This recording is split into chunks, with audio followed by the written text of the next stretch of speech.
केंद्रीय निवडणूक आयोगाकडून अजित पवार यांच्या गटाला संपूर्ण राष्ट्रवादी काँग्रेस पक्ष गेल्याची घोषणा होताच बुधवारी सोलापूर शहर राष्ट्रवादी काँग्रेस शरद पवार गटाच्या पदाधिकाऱ्यांनी 4 पुतळा येथे निवडणूक आयोगाच्या निर्णयाचा निषेध व्यक्त करत आंदोलन केलं।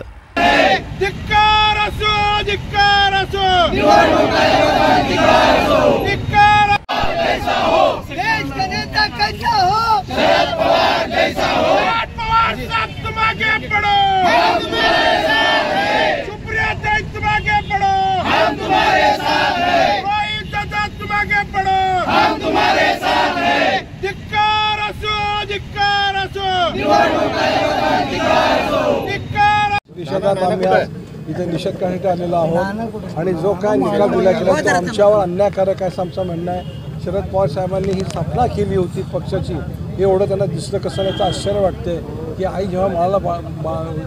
ही करते जन्म देते तर त्या आईला आपण कसं विसरतो हे मला कळत नाही आणि आम्ही त्याचा आज निषेध करण्यात हजर आहे।